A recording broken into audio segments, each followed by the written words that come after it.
Okay, it's already 10 and let's start it. Share my screen.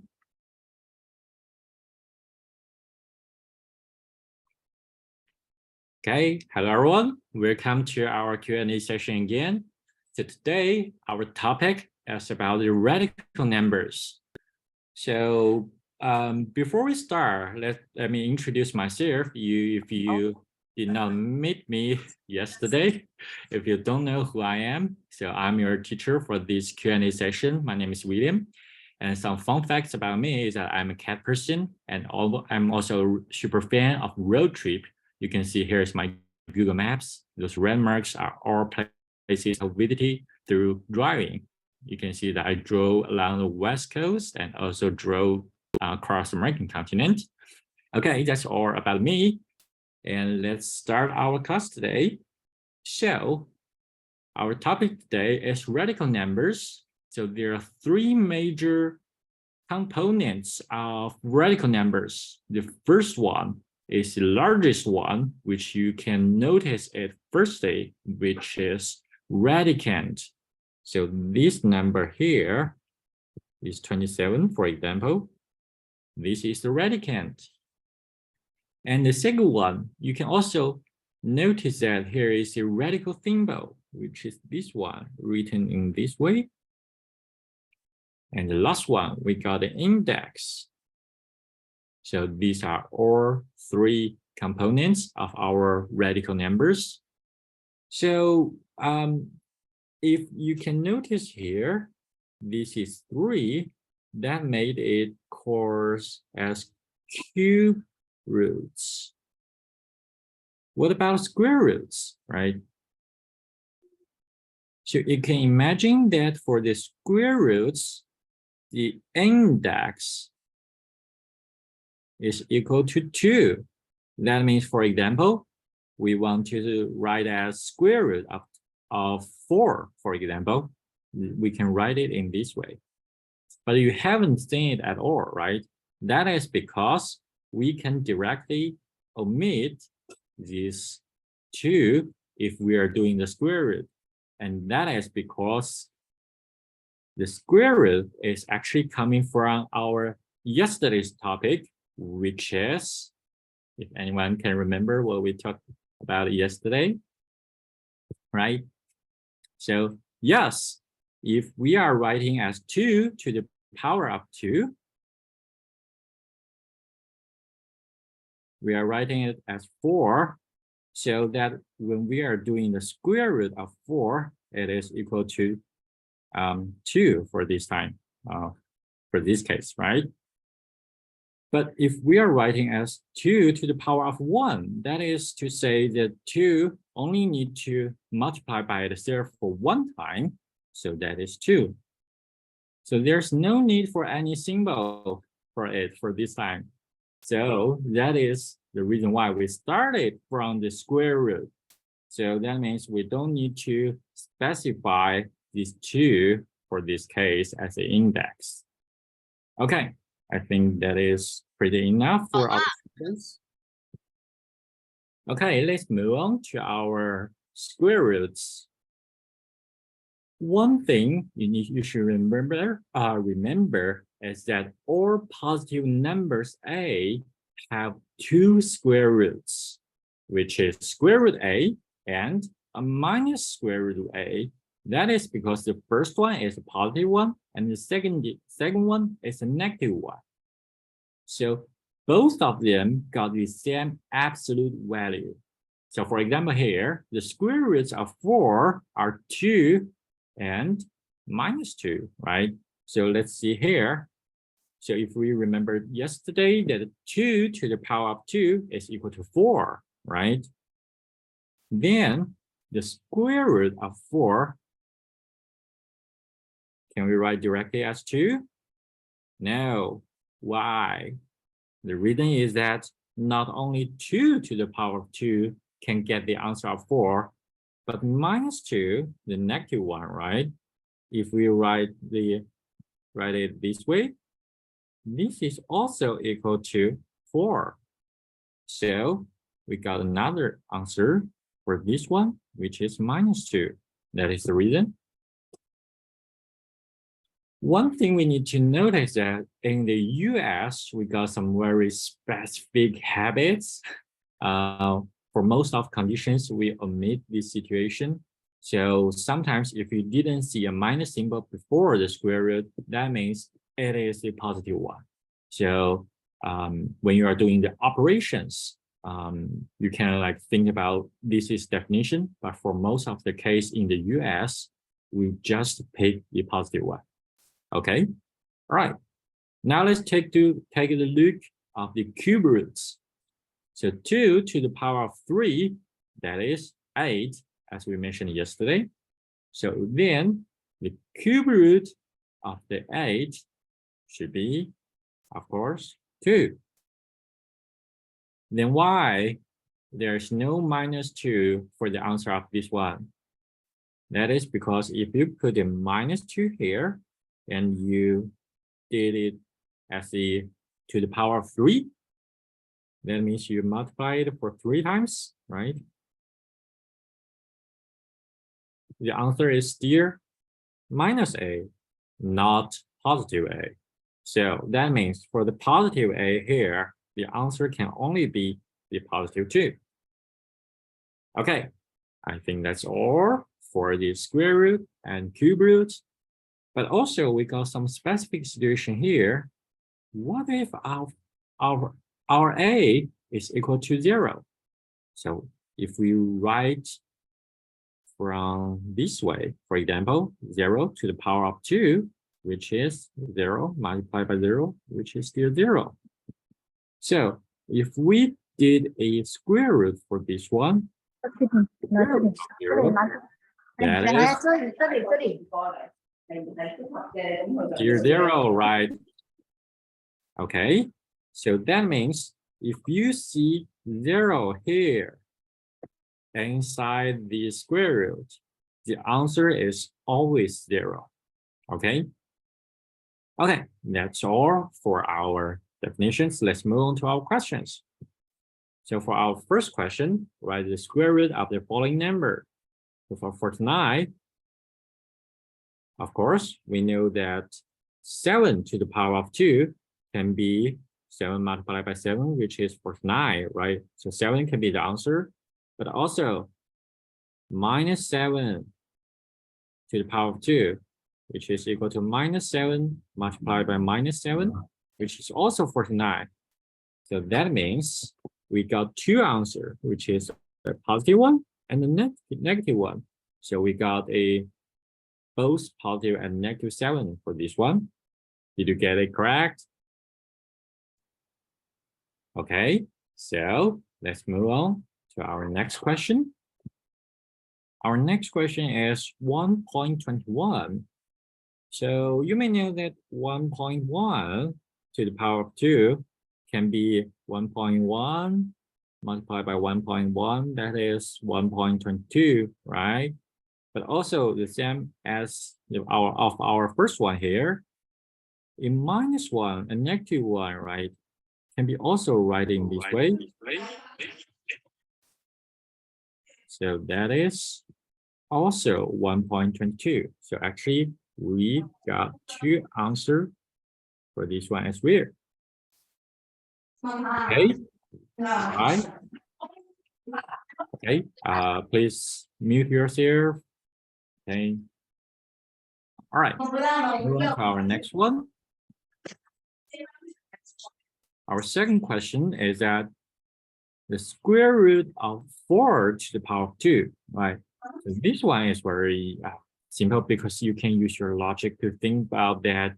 We do the power firstly, and then we do the square root. That means this kind of square root can be directly, right, deleted because we got this power to the power of 2 here. So we can directly write it in this way as 4.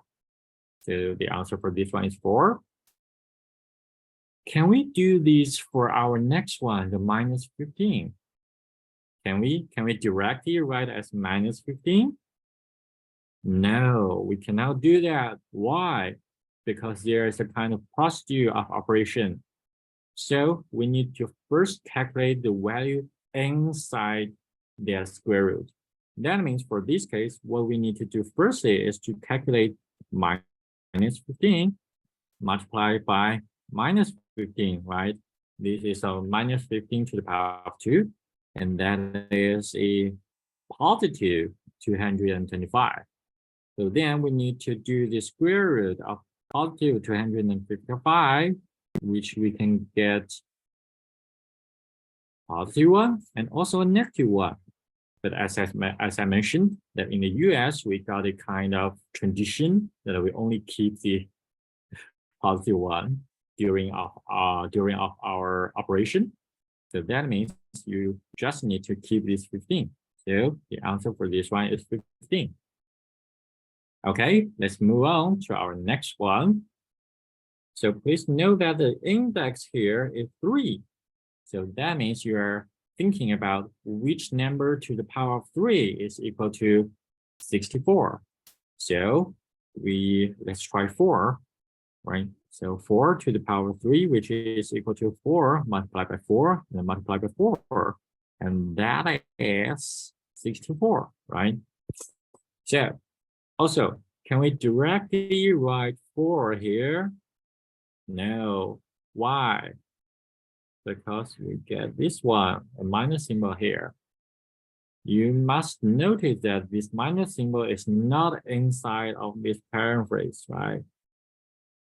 So actually we separated, we did this 64 and we got this 4, and we need to keep this minus symbol. So that means minus 4 will be the answer of this one. Did you get that correct? Okay, let's move on to our next question. Question number 4. Let's do a very simple operation. So we got square root of 6 multiplied by square root of 12. So what we need to do for this one is we got both of them are square root, and we got a multiply symbol here, right? So this one, and we got square root, right? So what we can do for this one is directly write it as this one, as square root symbol, and we directly multiply what inside them, which is 6 multiplied by 12, right? And then which is 3. So what we need to do is 6 multiplied by 12. That is how many? 72. So we can write it in this way. Is this the final answer? No, it looks like a final answer, but of course you can think that, okay, 72. I may do more things to simplify the square root of 72. So what you can do to simplify it is to firstly trying to figure something out of it, right? We wanted to make it something out of it, and we keep our simplest answer inside of this square root. So what we can do for right now is that trying to figure out the GCD. If you remember the GCD yesterday, so 72, and we did it for 2 directly because we don't need to do for the 1. So if we did it 2, that is this one, right? 36. So are there any kind of square root for 36? Oh, yes, of course, right? 6 to the power of 2 is equal to 36. So we can firstly separate the 6 out of here. So we can write it as 6. And what we left? 2, right? So 2 is still left inside it. So we got 6 and square root of 2. That is answer. Okay, I see someone is typing in the chat box. That is perfect. We got it. Okay, so this is question number 4. Let's move on to the next one. Question number 5. Let's do comparison. So 2 and square root of 6, and another side is 5. Which one is larger? Which one is smaller? What we can do for this one is to, of course, we don't want the square root symbol. We cannot compare it with the square root symbol. So what we can do is to did it as this way. We put the power back right? So we put it to the power of 2, and then we get 5 to the power of 2, right? So we get 2 sides as this way. And what we can do for this time is that 2 to the power of 2, of course, it is 4. And 6 to the power, square root of 6 to the power of 2, which is 6. Of course, in this way, you are finally getting rid of this square root symbol. And don't forget, this is a multiply, right? So the answer of this one is 24. Then what about this one? This 5 to the power of 2, of course, is 25. So 24, of course, is smaller than 25. So that means this one is also smaller than 5. Okay, we solved question number 5. And let's move on to our last question, which is the most difficult one. It's an MSc question. So let's do it together. What is the value of this stuff plus this stuff, right? Okay, we see at least, wow, there are so many square root symbols here. But what should we do, right? Let's note that there is a larger one. There's a larger square root symbol, and we get it 2. This is the power, right? To the power of 2. So that means we can directly put them, but, right? Yeah, and also we don't need this one here, and this one, right? But, okay, out. Is that okay? This is not okay. Of course, not okay if you remember of our comparison question, because we also need to compare 3 and this one, right? Because this is a minus symbol, we need to make sure this part inside it is larger than 0. Or if it is not larger than 0, we need to take the absolute value, right? So for this case, we need to do the comparison firstly. So we get 3 and 2 square root 3, okay? So how can we do the comparison? Of course, add the power back. So that is how we get the power back, right? So 3 to the power of 2, that is 9, which is first symbol. This one, 2 to the power of 2, that is 4. And don't forget this is multiply, and this is 3, right? So which is 12. 9, of course, is smaller than 12. That means this one, 3, is also smaller than 2 square root 3. What does that mean? That means if you did it here, if you put a minus symbol here, right? 3 minus 2 square root 3, that must be, let me write down it here, that must less than 0. So what can we do? We want to take the absolute value, right? So we turn it to this way. This is the absolute value. Okay. So what is the absolute value of this one? Of course, this one, right? This is absolute value. Okay, we got it. Let me see the chat box.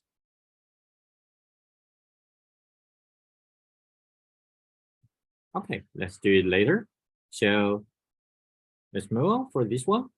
Okay, so for this part here, of course, it's about 0. So we don't need to take care of this one. This one we can directly write as 3 plus 2 square root of 7. Okay, so that's all. We got it. So this is our answer for the first part, and this is our answer for the second part. We add them together, right? That is this one. Okay, so that's all for our questions today. Okay. Let me take a look at the chat box for any answer. Yes, I see a hands up. Let me see. do check out first. Number 7 was wrong. Okay, for number 7, the answer is you didn't do number 7. Oh, okay. So a lot of you want to do question number 7. Okay, so let me pause share first. Stop share and let me stop recording.